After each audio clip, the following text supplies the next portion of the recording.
waaw gars yi maa ngi ñëwaat maa ngi ñëwaat bu baax a baax ci suite bi da wax ne rek comme gars yi dañuy wax ne ñu leen di jox ñun suñuy plan maanaam ñu leen jox suñuy projet waaye nañ jox suñu projet ndax ñoom ñu liggéey ci incha allah ci kàttan borom ndaxte bu amee solution rek dañ naan alhamdulilah rabbil alamin dama ne man maa tax loolu ama waaw jaaji maa ngi lay ziar wër a wër waaw par exemple ñu ñëwaat que par exemple comme ni ñu ko waxee woon jaaji Lob Diop ñu ngi lay ziar wër a wër donc contribution boo xam ne dañ ko am ci lu ñuy wax maanaam ci wàllu développement bon dañuy njëkk a ñëw ci contribution bi xam ne dama ñëw ci wàllu développement waaw ngeen ñu jégalu fii mooy salle d'attente bi client yi di xaar di ma xaar fii donc moo nekk nii c'est pas trop truc la lampe n'est pas trop claire parce que mooy lampe recharge donc c'est pas trop clair donc du coup ñoo leen ni rek ñoom ñoo neewoon ni donc j'étais obligé de venir vers le couloir donc ci kaw loolu comme ñoom ñoo wax ni ñuy partager ñun suñuy naka la tuddati ñuy partager ñun suñuy idée la première idée bu ñu mën a wax mooy bon dañuy remarquer ni amuloon suivi dañu am ay projets pertinents macha allah mais amuloon suivi donc suivi lañ bëgg mu am ci wàllu habitation maanaam ñu def ci lu ñuy wax ni wàllu facilité de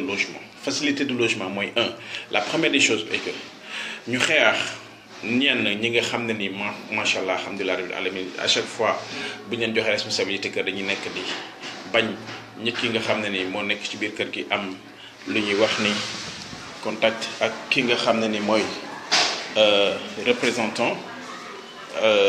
ki dëkk ci kër gi ak ki nga xam ne ni moo nekk ci kër gi donc loolu amoon lu may wax la deuxième des choses mooy projet bi ñu amoon pour diminuer location bi nañ location bi mais après lan lañ def amul suivi les gens sont mis à sortir les locataires yi di génn dem feneen dañ leen di wax ni bon kër gi dañ ko defaraat dugg na fi génn fi léegi nag bu dee nañ ne kër gi dañ ko defaraat dugg na fi génn fi léegi locataire day obligé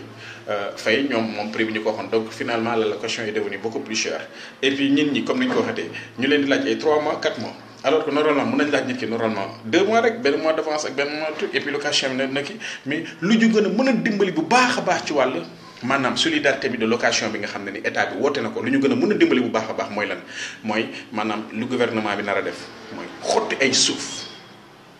def ci ay terrain may ko ay borom kër yu góor wala ay borom kër yu jigéen parce que on sait très bien qu'il y a des veufs il y a des orphelins facilité de logement aux environs de Dakar et fi nga xam ne ni dafa wër Dakar loolu la ñuy ñaan pour nit ñi jëm koo def facilité de logement si facilité de logement bu amee lu bëri dina mën a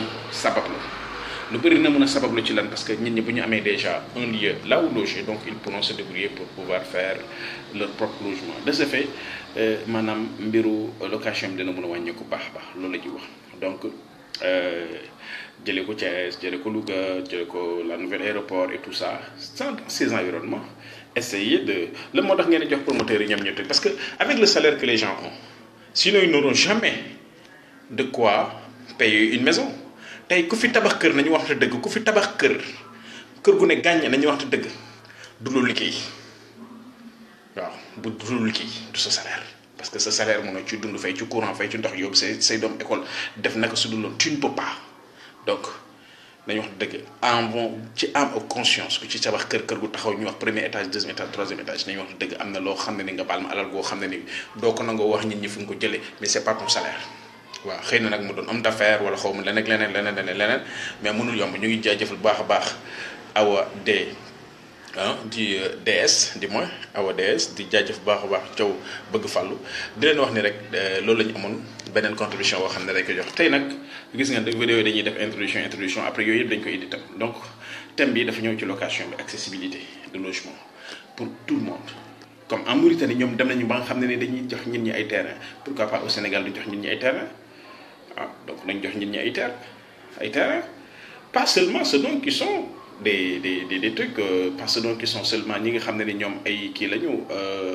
naka lañ koy waxatee ay fonctionnaires lañu non citoyens sénégalais comme on te donne, parce qu'il y a des gens qui ne sont pas des fonctionnaires, mais qui sont aussi des citoyens du Sénégal, qui travaillent et qui ont besoin de logement. Ces gens-là seront toujours des esclaves de la location. Ils vont loger, leurs enfants vont loger, leurs petits-enfants vont loger, ça veut dire qu'ils seront toujours dans la location. Donc pour nous, nous avons une location, nous avons des facilités de logement, nous avons comme ce que Abdoulaye Wade avait déjà commencé à faire. Donc nous avons Macky continuer. Nous avons un logement, il ne va pas gagner les trucs. Mais n'est pas un logement discriminatoire. C'est le président du peuple, ce n'est pas le président d'un parti. Wow. C'est le président territorial du Sénégal. Tout le Sénégal. Donc, vous devez appeler les taxawal, vous devez PS les taxawal, vous devez les taxawal, tous les Sénégalais. Waaw te loolu bu ko bëggee kii nag day def lu ñuy wax ni maanaam benn genre recensement de maison en maison dugg ci biir wax ak ñi nga xam ne ni ñoom ñoo nekk ci location ku am kër ba pare tu ne fais pas partie mais ku amul kër alors que tu es majeur alors que tu travailles hein ceux qui sont dans l'informel surtout ñoo la ñu wax ceux qui sont dans l'informel maanaam ñu ñuy wax ni ñi nga xam ne dañuy liggéey ci wàllu informel ba ci ñi nga xam ne ni tey dañuy wax ni maanaam ay ambulant lañu ñooñu nañ leen faciliter ñu am ay kër waaw kër yi nag wax ñu kër gu ñu tabax mën a doon terrain ñu ne ko lii sa terrain la moom moo xam moom léegi am na muy def terrain bu dee da koy tabax wala bu dee da ci def sàkket muy loolu la ñu facilité de logement bu boobaa nag dañ xool ne ndax léegi agence yi dañ ko ne di spéculer logement bi waaw wala déet parce que location bi ça coûte excessivement cher nañu waxante dëgg le coût de vie aussi de Dakar ça coûte excessivement cher parce que dafa am spéculation mais la première des choses mooy la location Dakar ngeen baal ma mooy loolu ngeen baal ma pour nga lekk il faut nga fay pour nga naan il faut nga fay pour nga wax il faut nga fay pour nga sangu il faut nga fay pour nga joxoñ il faut nga fay pour nga tuur dugub il faut nga fay Dakar tout est payable Dakar est devenu ce qu'on appelle capitaliste waaw donc ci kaw loolu dañu am yërmande ci ñan ñi nga xam ne ni jekkuñu ñi jekku dimbali ñi jekkul ñu te ñu jekkul ñi nag ñu leen mën a dimbali mooy état bi donc nañ def facilité de logement qu'il offre no may ay terrain ñi nga xam ne amaguñu ay terrain waaw loolu laa wax suuf si bëri na fi ba dee la moo tax à chaque fois muy ñu bàyyi nit ñi di ñu exploiter y a ce qu'on appelle l'exploitation loolu la ñuy wax loolu tam beneen colonisation la ñi amoon maanaam ñi am xaalis ñoo exploiter ñeneen ñi rek léegi ñeneen dañu nekk di fay ba dee ah léegi après ñu nekkat ci location seen doom yi nekkat ci location ba kii ba dee léegi nag la première solution mooy na xotti ay suuf jox ko sénégalais yi nga xam ne ni duñu ay fonctionnaires ay sénégalais lambda lañu ñi nga xam ne ce sont des diminués pour jàppale leen waaw loolu laa amoon message bi nga xam ne maa ngi koy jox ministère de l'habitat am message bi nga xam ne maa ngi koy jox le premier ministre am message bi nga xam ne maa ngi koy jox aussi le président na xotti ay habitat te la deuxième des choses na def suivi de location yi képp koo xam ne yaa ngi dëkk ci kër parce que Sénégal dañu mën maslaha location bi dafa cher trop waaw location bi dafa cher trop te agence yi amuñu benn kersa waaw amuñu benn kersa xamuñu kii jekku na tey kii du jekku suba ñoom dañu xam tu donnes ils comprennent tu ne donnes pas ils ne comprennent pas ñoom xaalis rek la ñu xam waaw langage boobu nag moo nar a génn nañu wax dëgg waaw location bi ça coûte très cher waaw ñu ngi jaajëf bu baax a baax Binta Kane waaw di jaajëfal tamit ñëpp ñi nga xam ne ñu ngi koy seetaan léegi nag suba dinañ def maanaam dimanche bi dañ def développement parce que suba la ñuy liggéey tey vendredi la moo tax bés bu 10 la moo tax liggéeyuñu di defaat big up bu baax a baax mën nañ ne bépp numéro boo xam ne numéro ñag la wala numéro ku mënta doon ñu leen wax ni kii c'est un agent du diable wala dugg na fi génn na fi ñu leen di wax kooku ko dugg na fi génn na fi jox leen ma numéro boobu man naa ko maanaam ñooñu tous man yàlla rek laa gis seen kanam waaw lu dul yàlla rek neen la waaw léegi nag nañ ñëw ci wàllu habitat bi comme ni ma leen ko waxee doon la s'il y a des trucs donc Awa DS est-ce que da nga am benn participation yi nga xam ne mën nga ko joxe ci li ñuy wax ni wàllu location bi ak yooyu ci li ñuy wax ni tamit ne président bi jéem a jël ay suuf xotti ko pour ñi nga xam ne ni njëkkuñu ils sont dans des situations un peu diminuées wala ñi nga xam ne ni maanaam ce ne sont pas des fonctionnaires boo amee truc benn idée ñu invité la ndax nga mën cee wax waaw wala jaww bëgg fàllu bu amee leen tam li nga xam ne da nga koy wax donc Cuba Samb yàlla donc bu amee tamit benn idée goo xam ne dañ ko bëgg a jëlee dañu ko bëgg a wax ci lu jëm ci wàllu location bi ñuy wax ni dafa cher donc ñu daal di cee wax képp koo xam nga am nga ci idée léegi ñu daal di ci wax parce que la location est trop chère et puis sénégalais yi dañ leen maram ñi nga xam ne jekkuñu dañ leen maram ay suuf waaw ndumbe ñang maa ngi lay ziar war a wër donc loolu mooy benn première solution bi ñun ñi nga xam ne dañuy liggéey ci wàllu gàncax bi dañu may suuf su yaatu ñu def ñu jël suñuy gàncax bu ñu defee suñu gàncax dootuñu dem ba Casamance ba Guinée Bissau pour wut si foofu ñun suñuy plante boobaa nañ jël plante yi replacer ko def ko fii waaw donc loolu la ñu amoon li nga xam ne ni waa Abdoulaye Cissé ñu ngi lay jaajëf bu baax a baax macha allah tamit donc boo leen mënee ngeen partagé ko. waaw boobu la boo amee itam contribution Abdoulaye Cissé maa ngi lay invité si tu m'écris un message je t'invite du son donc pour te dire que ça se lève pour que ñu mën a partager lépp li nga xam ne ni dañ koy wax pour mën a maanaam partager lépp li nga xam ne ni dañ koy jëf ci kàttan ak barke borom bi waaw donc Thioub Samb loolu laa wax ni pour la facilité de logement waaw nañu def loolu ñi nga xam ne ni dañ mën a partager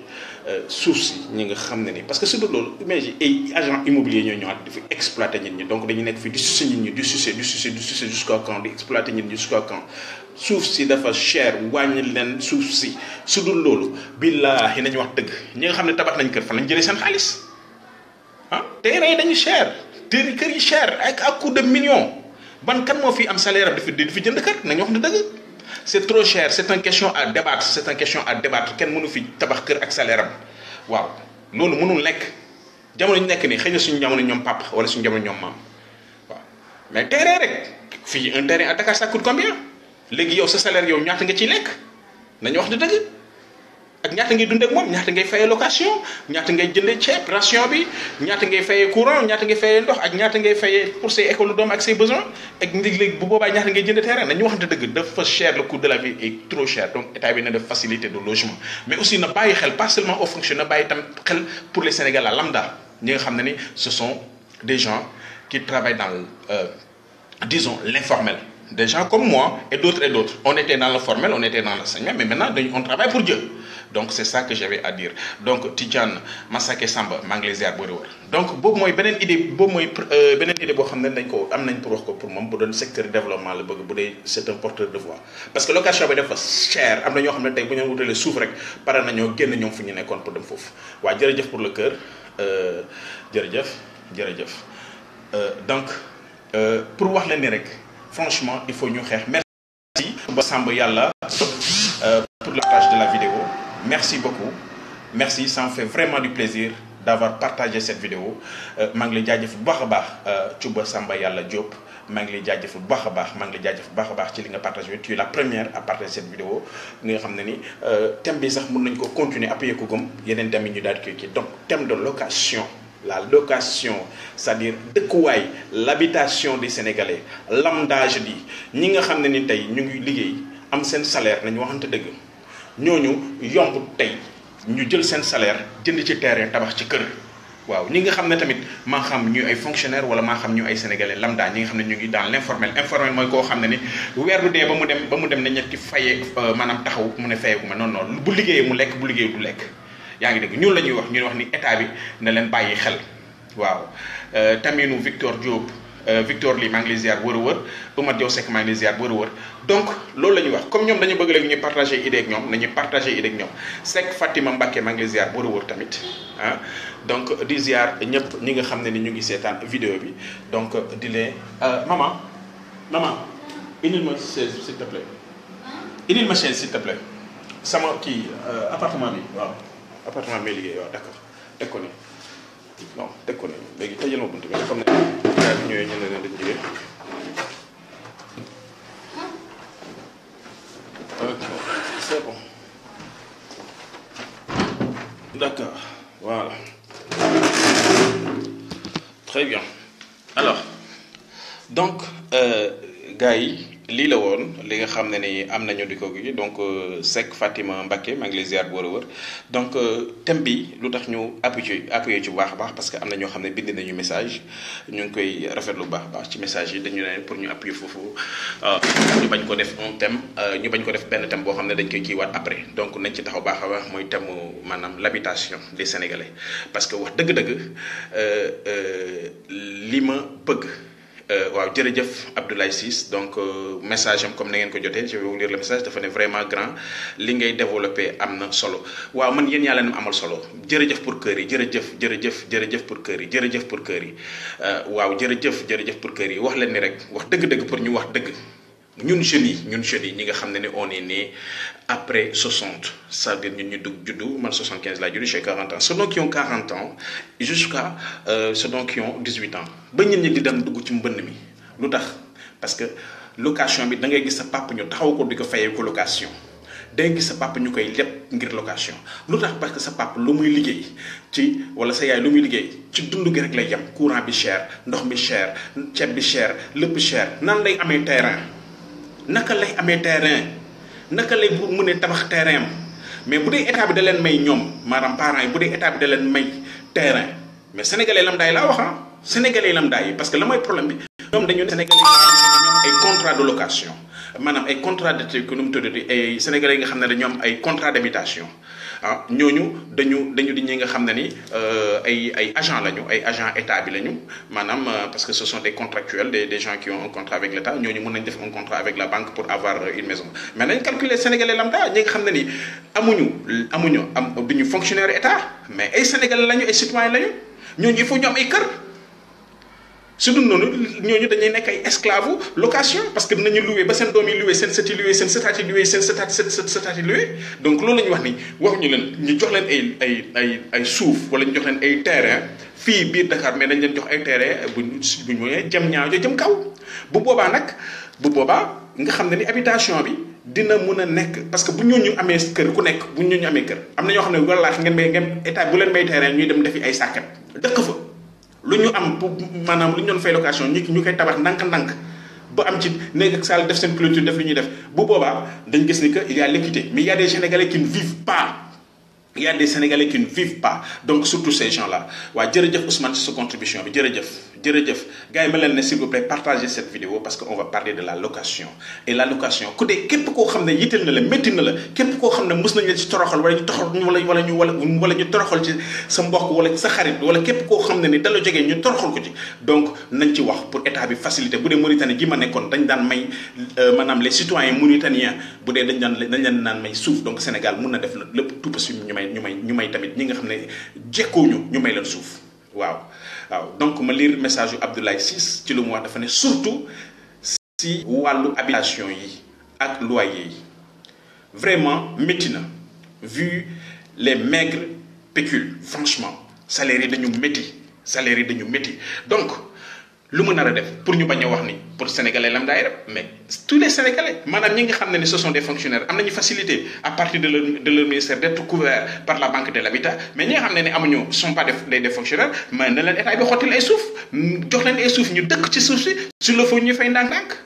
et dañu non boo amul contrat de travail donc tu ne peux pas avoir de terrain donc loolu dafa métti il y a des gens que suñu nga baal ma dañuy dund ba dee dañu am terrain donc ñun loolu la ñuy waxal donc pour wax leen ñu nekk ñu fi pour suñuy bopp dañ fi nekkal pour ñun ñëpp waaw donc raison pour laquelle ñun ñi dañu tabb naa no guide de la culture africaine parce que bépp nit bu nga xam ne dafa ne africain la rek te muy wóytu ci wàllu Afrique rek ñun dañ jàpp ne ambassadeur la ci ñun waaw dañu wax dëgg mbir mi du lem bu ñuy mocc mbir mi du suukar bi ñuy mocc pour lu waxal ko keneen ñun on est apolitique mais lu ñuy dund bu dee état bëgg na ku ko jàppale baax a baax na may souci mais mu bañ koo commencé ci wàll mbiru ñii waaye APR lañu wala ñii waaye PS lañu wala ñii waaye PDS lañu wala ñii waaye PUR lañu déedéet waaw Jimbi Gaye maa ngi lay ziar bër a wër waaw Ousmane Lo maa ngi lay ziar bër a wër donc affaire location bi franchement gars yi maa ngi leen di ñaan ngeen partager vidéo yi partagez leen vidéo yi parce que saagaw ñu kenn xasuñu kenn ngañuñu kenn mais ñu ngi wax ci wàll li nga xam ne mooy dëkkuwaay te xam nañu dëkkuwaay mooy nit am na ñoo xam ne bu weer bi di waaj a dee seen fit bi day ne fëf waaw parce que la mooy problème bi mooy xalaat nañu location bi am na ñoo xam ne tey pare nañu jox 2 mois d'avance wala 3 mois d'avance mais après nan lañ koy fayee loolu mooy indi nañuy dëkk fii 2 mois après 3 mois ñu demaat dëkk feneen wala après 4 mois ñu demaat dëkk feneen parce que la mooy après duñ ko mën a fay parce que coût location bi moo cher donc pour ñu wàññi coût de location bi pour ñu mën a xeex borom kër yi nga xam ne dañu mën a joxe lu raisonnable ne état bi xotti ay suuf may ko ay sénégalais yi nga xam ne seen loxo jotul gannaaw ñi nga xam ne ni ce ne sont pas des fonctionnaires de l'État ñi nga xam ne sénégalais lambda la ñu ñi nga xam ne yitteel nañ ko waaw même bu dee comme nañ ko waxee comme moom bu dee mënul mayee bokk mais na ko joxee avec des prix raisonnables ah mais imaginez le prix de la location prix location bi dafa ngeen baal ma dafa quadruplé dafa quintuplé de 2000 pour wax leen de 2007 à 2014 gi ñu nekk ak 2017 bi ñu nekk dafa doublé waat 7 fois du yoon ah néeg ñaata naka la ko ñun di jëlee da ngay gis ku yor famille bu ko dugal ci appartement naka la koy dugalee ci appartement ku yor famille bu ko dundal famille naka lay dundalee famille fi mu ne nii wax leen ma ban père de famille moo mun a maanaam économiser ci biir salaire am jënd terrain ci biir salaire am tabax kër munul nekk ak salaire goo mënta yor munul nekk. courant bi cher ndox mi cher nañu waxante dëgg yow nga nar a solu sa jabar solu say doom solu école gaa ngi waaj a ubbi parents d'élèves yëpp seen bopp dafa tëju ah surtout ñu nekk ci location bi nañu waxte dëgg agence yi amuñu yërmande ñàkk ful maanaam ñàkkal la kersa façon ñàkk kersa goo xam ne ni boo dof la ñu toroxal la ñoom il s'en fout que yow yaa ngi woon ci kër gi di fa fay ay ati at non mënoon nga nekk ci kër gi di fa fay plus de 10 ans 20 ans boo demee ba am problème durant 1 mois 2 mois 3 mois ñu toroxal la yóbbu la ci huissier ngay fay mbiru huissier bi maanaam la ñuy wax ni les coûts de l'huissier li wax nañ impôt mais yooyu yëpp ay lan la loolu mbiru lan la dañu xamante dëgg riba la moo tax ñoom toujours day leen xool borom agence yi ak borom nu mu tuddati naka lañ koy waxatee huissier yi yu ci bëri dañuy am ay feebar yoo xam ne wala nekk ci ay musiba naar yoo xam ne duñu xam fi ñu koy fajee donc état bi bu dee dafa bëgg fomp rongoñu population bi bu dee dafa bëgg fomp rongoñu population bi fomp nii rongoñu di tuuru nii rongoñu population bi na lijjanti terrain yi nga xam ne dina ko may ñi nga xam ne ni ils sont dans l'informel ak ñi nga xam ne ni franchement soxla nañ ko te ba pare mu wàññi coût terrain yi nga xam ne ni même fonctionnaire yi nañ mën a am terrain nañ mën a tabax waaw loolu la waaw mu am tamit accessibilité mu def facilité de banque d'ouverture de compte pour les gens qui n'ont pas de statut de contrat de travail ñi nga xam ne ni duñu ay fonctionnaires d'État ñi nga xam ne sénégalais lambda la ñu mën a ubbi seen i compte banques yi tamit seen taux d'intérêt nag nañ ko xoolaat dafa cher man loolu laa am li nga xam ne naa ko wax partagé ko ak yéen waaw man du ma wax damay maanaam lu ma dund laay wax lu ma dund soit man maa ko dund wala samay mbokk ñoo ko dund de près waaw man loolu laa am li nga xam ne naa ko partagé moo tax ma ne man je ne suis pas politique ab sëriñ de politique ñun déjà ci suñu làkk dañuy wax ni politique fen la ñun dañuy wax lu am donc état bi comme ñun lay liggéeyal lii la ñu bëgg état bi ñun defaral ñu waaw jërëjëf Jëmmi Gaye maa ngi lay jaajëf baax a baax di la wax tamit macha allah di leen wax ni rek boo leen mënee partager vidéo yi ngeen partager ko pour ñun ñu mun cee jot bu baax a baax ku ci bëgg a partager ku ci bëgg a tam participer na ma bind message mu invité ko mu wax tam message am maa ngi lay jaajëfal bu baax a baax Elzo Diouf depuis Espagne depuis Italie maa ngi lay jaajëf bu baax a baax donc nañu wax dëgg tey sénégalais bu bëgg tabax kër bu njëkk nañu wax dëgg kër mën nga ko tabax facilement parce que suuf si dafa yomboon ciment baa ngi nii xaw naa tane tuuti mais bu ñu facilité ñi am suuf bu boobaa ñi dañ mën a tabax waaw te it tabax bi maanaam am na jeunes yoo xam ne amuñu espérance sax am kër parce que la may problème lu ñu am dañ koy dugg ils préfèrent être dans un studio wala dans un appartement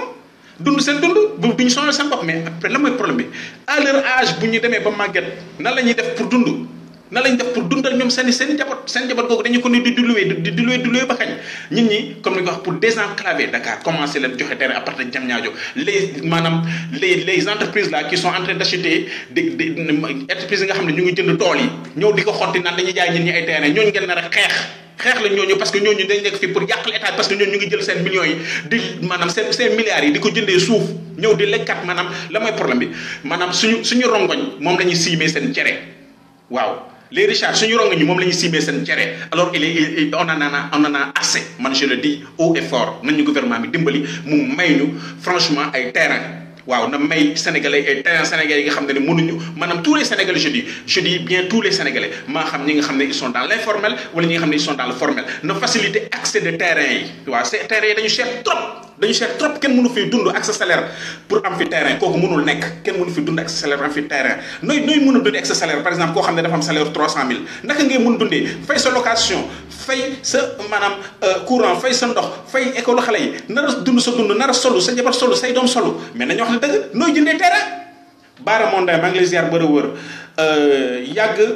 Bawul dara maa ngi lay ziar wër a wër di leen wax ne rek bala mun na ngeen partager vidéo yi jërëjëf pour cœur yi jërëjëf pour cœur yi lii moom c'est un cri de cœur am na ay thèmes yu bëri yu bokk yoo xam ne dama koo denc yoo xam ne dama ko bëgg a partager ak ñit ñi comme ñoom dañ ne bu ñu bàyyi di wax man critiqué wu ma doomu leen critiqué du mu leen def mais dama leen ne loolu mooy benn projet boo xam ne bu ñu ko defee ñu kii et puis lu ñu waxoon dañuy wàññi location bi attention protéger les gens protéger leen locataires yi parce que locataire fu mu ne nii xoolal ñu ngi ci gémmeenu gaynde la mooy problème borom kër gi léegi maanaam dalee teg choc pare la jaxase ak agence bi pare la jaxase ak huissier yi ñuy fay ay coûts yoo xam ne ni dañu cher trop huissier yi di ko jël di ci dundee agence yi jël ko di ko dundee mu doon ñàkk ñun ñi moo tax ma ne leen gis nga ñi am ah ñi am ngeen baal ma lan la ñu amee suñu rongoñ ñun baa doole yi moom mooy loolay sim seen cere alors loolu moo nar a dagg bu dee président bi dafa ne président baa doole yi la président ñi nga xam ne ñoom ñooy taalibe yi man maay taalibewu taalibe yi sëriñ la bien sûr mais man maay taalibewu taalibe yi lu tax man maay taalibewu taalibe yi ndaxte bu dee ñaanal naa leen mu nekk wala mu faj leen mu nekk ci kattan ak barke borom bi ma daal di am ngërëmu yàlla waaw loolu laa am li nga xam ne naa ko wax di ko yuuxu ci kaw di leen ne la première des choses lu ñu nar a taxaw lu ñu nar a tabax lu ñu nar a def pour tabax suñu dëkk mooy jërëjëf Jimmy pour le partage du vidéo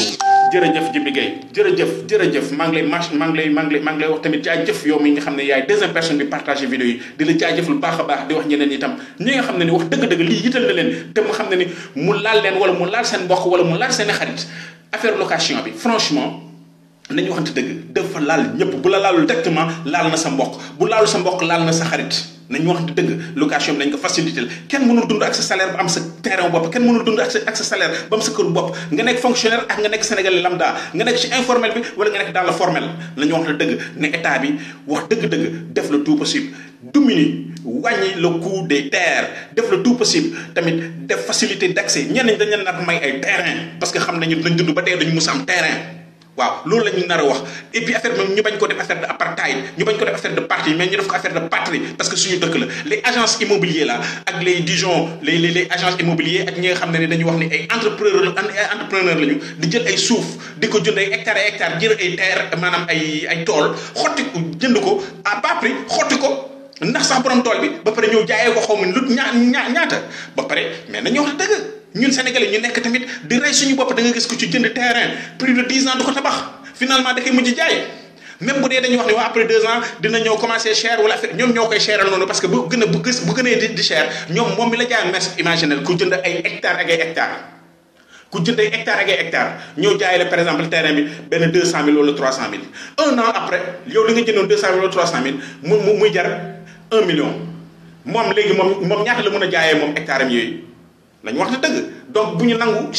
spéculation des prix bu ñu ko nangu nañu def loo xam ne c'est réservé pour ñëpp mun a gis nga bu ñëpp amee seen kër rek ñëpp am seen dëkkuwaay di nga gis location yi dina wàcc normalement studio narul dépasser 50 000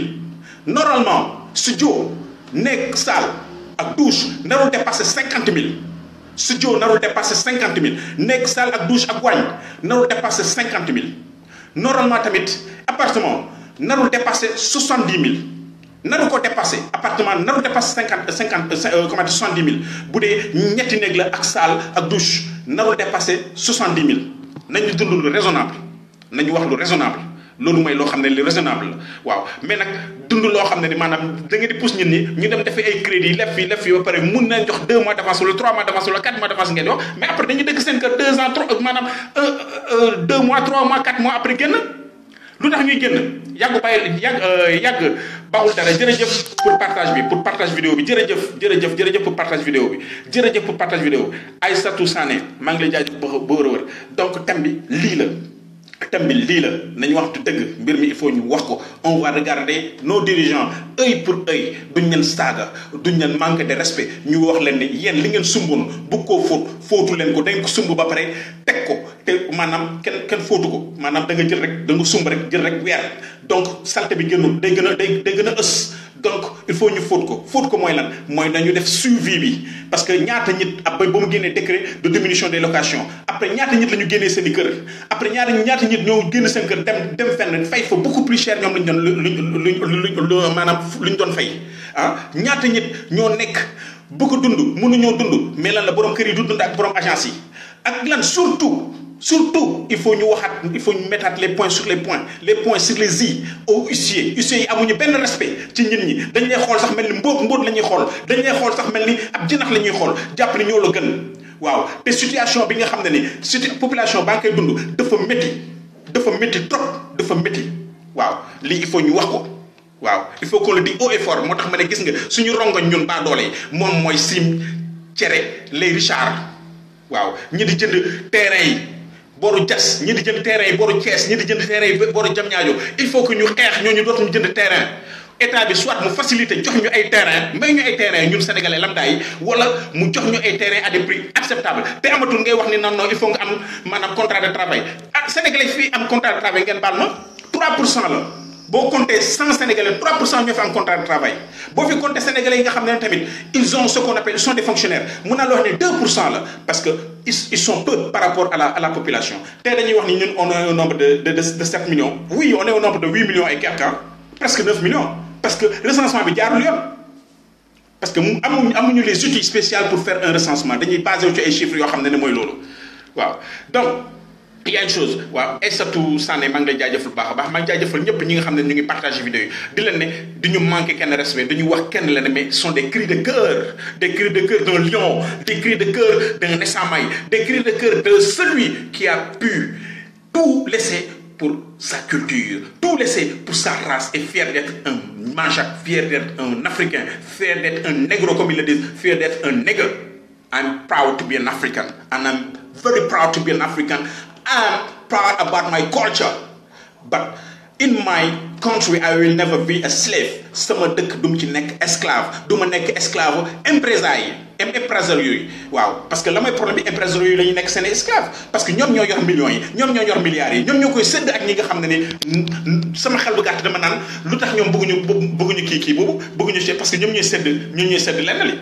waaw donc nañu jox suuf bu boobaa da nga xool ne location bi noonu rek lañ ko mën a xeexee mu wàññeeku. waaw parce que bu ñu joxee ñi nekk ci location yu métti te ñu franchement ñu ne ñun mënuñu fay location dundal seen doom yi mënuñu fay location fay courant normal mënuñu fay location di fay seen école doom yi di fay ndox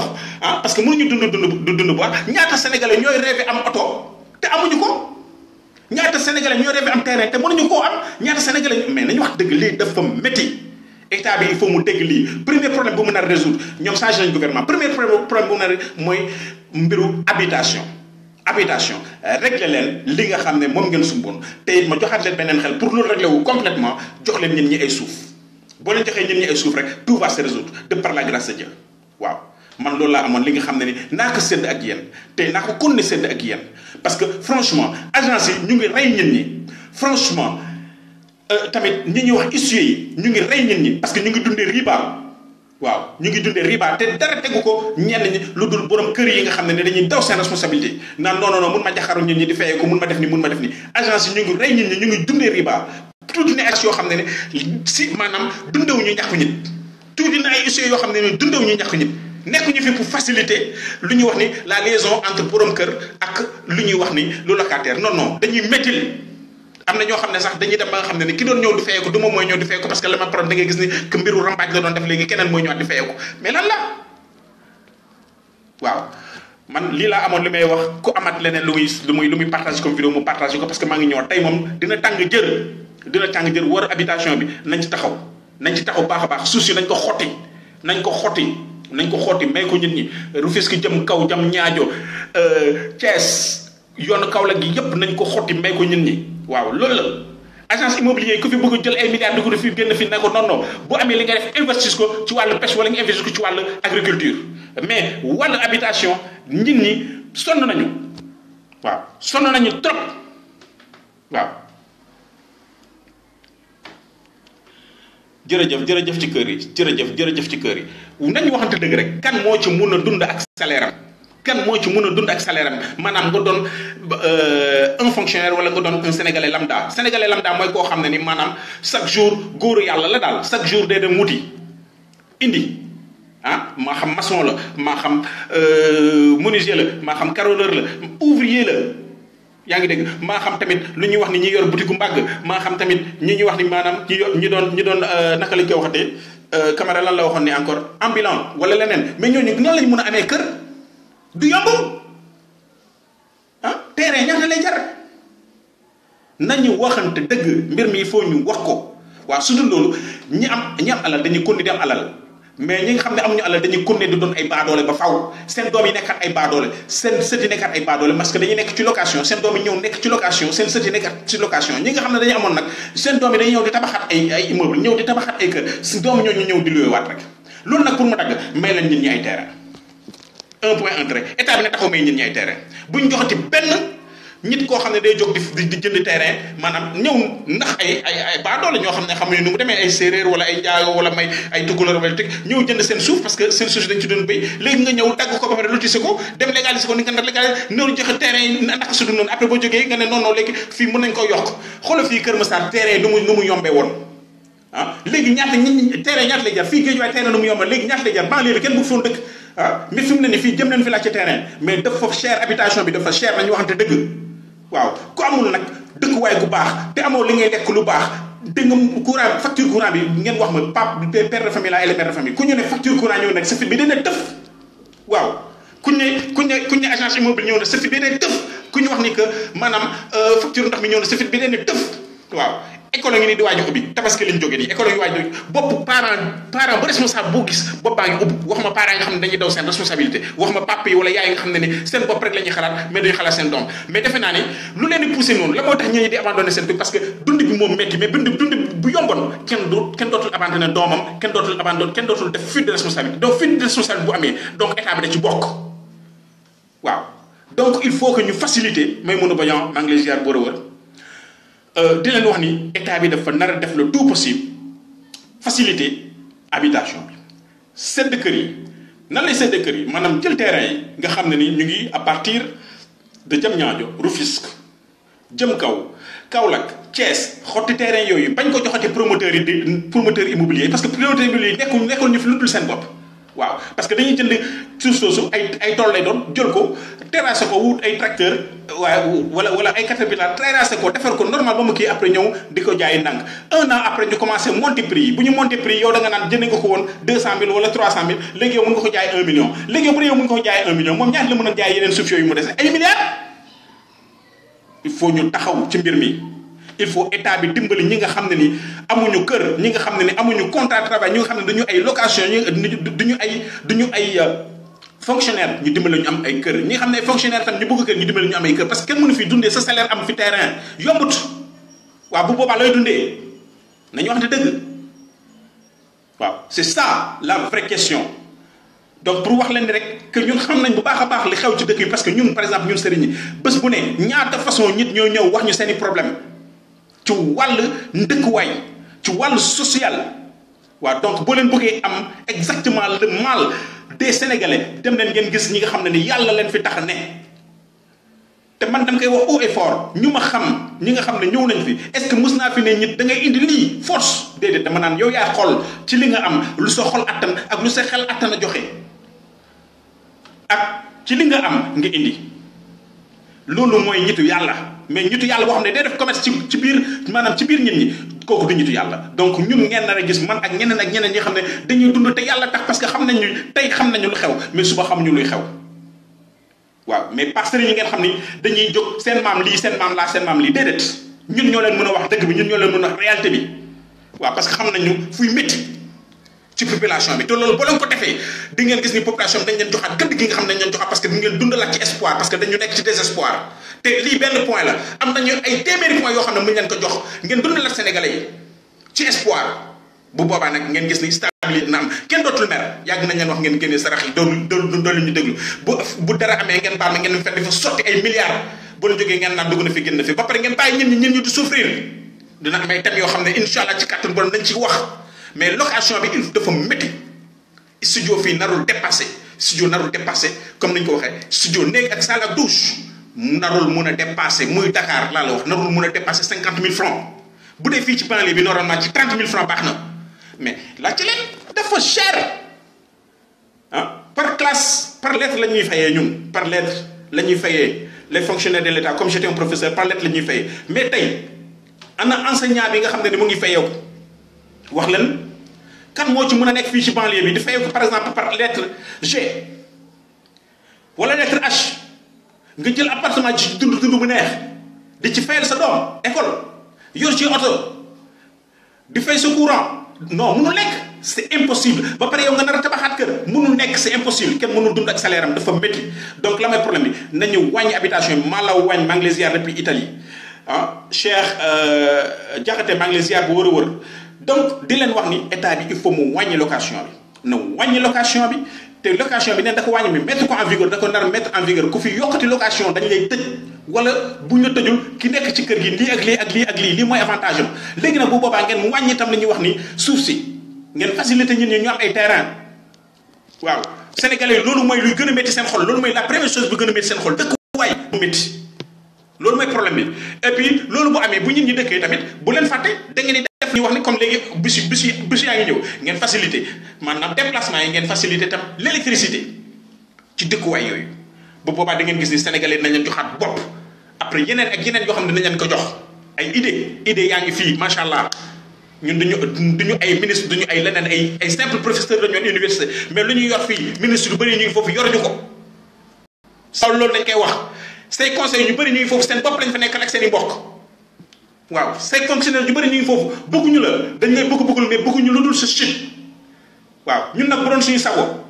comme yow ci Ablaye Wade nga bokk te gis nañu Ablaye Wade dafa doon liggéey te tu as fait ce qu'on appelle la continuité nga bennoo ak Ablaye Wade comme ni ñu ko waxee nga bennoo ak Abdou Diouf parce que l'union fait la force nga bennoo yeneen président yëpp nga bennoo ak say mbokk yi nga xam ne ni ba dara du leen dara yéen ñaa leen bokkoon di liggéey waaw loolu la ñuy wax waaw man c'est ce que j'ai à dire mais la première des choses mooy faciliter le logement bi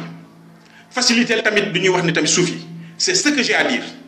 waaw man du ma maral kenn mais damay wax dëgg bi ku bëgg nag mu contre ma ku bëgg nag mu bañ maa contre mais je dis très bien bu dee da nga maa contre waxal dëgg rek bu dee yow li ngay gagné par mois nga doon un fonctionnaire wala nga doon un sénégalais lambda li ngay gagné par mois est-ce que yow doy na yow nga dundal sa bopp dundal sa famille